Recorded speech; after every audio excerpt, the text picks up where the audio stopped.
You have 5 minutes?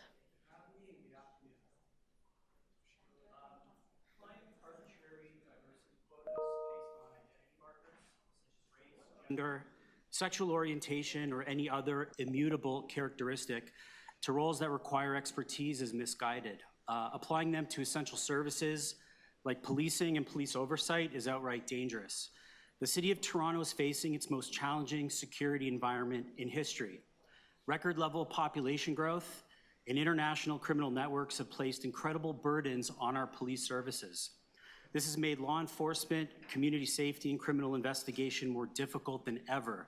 That is why it's imperative that both our police force and board are composed of individuals with a deep understanding of these critical matters. We already know, based on the last police budget cycle, that Toronto has an alarmingly low officer to population ratio, making our city less safe. We also know our police officers are underpaid compared to their counterparts in places like Barrie and London, despite carrying a significantly higher workload.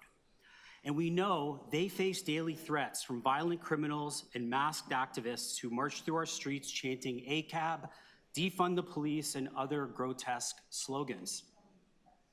Yet rather than focusing on recruitment, retention, and funding, City Hall is prioritizing identity politics, appointing and hiring individuals based on their race, sexual orientation, physical abilities, or religion rather than their qualifications.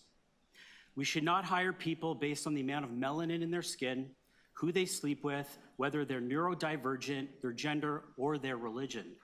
Expertise should be the driving force for a police board appointee. When we bow to special interest groups in the guise of diversity, we dilute the talent pool. And at this moment, we need the best of the best.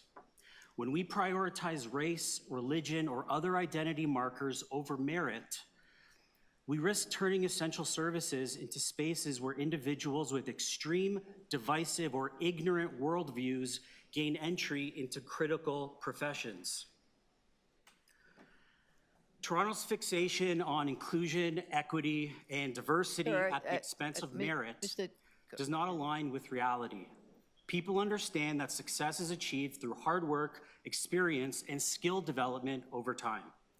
These are the principles that should guide hiring and leadership decisions, especially in professions where lives are on the line.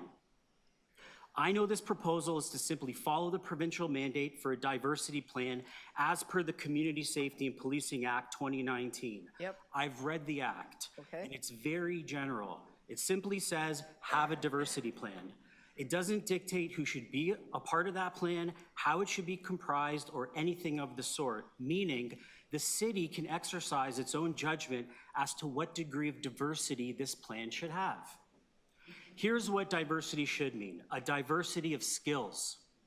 A police board should be composed of individuals with expertise in communication, critical thinking, law enforcement, data analysis, financial analysis, and an understanding of both policing techniques and the social and cultural complexities of our city. This ensures that the board can provide effective civilian oversight, identifying police misconduct when it occurs, and recognizing excellence when it's due. I know the city's public appointments policy wants to remove barriers for 18-year-olds, systematically disadvantaged people, whatever that means, and those who have fluid gender expressions to be able to sit on boards. This is not what you want for a police board. In fact, you want barriers. This is serious business. Police matters. And as I mentioned, you need bright, capable people with a strong skill set. Dishing out police board appointments based on perceived or imagined grievances is a very slippery slope. If you appoint board members based on age, race, gender, it will backfire. It'll fuel resentment and create further division as various groups question why their identity was overlooked. There'll be a long list of aggrieved parties who will ask why their group was not picked. It'll also weaken the police board. There is only one inclusion, the inclusion of all Torontonians. We're already a melting pot of flavors. There's no need to divide us further. Lastly, I just want to urge this committee to take a step back and assess the reality of Toronto's security challenges. We should vow to hire and appoint only those with the best skills, those who have demonstrated the highest degree of merit and qualifications to sit on the esteemed police board. The safety of our city depends on it. Thank you. Thank you. Councilor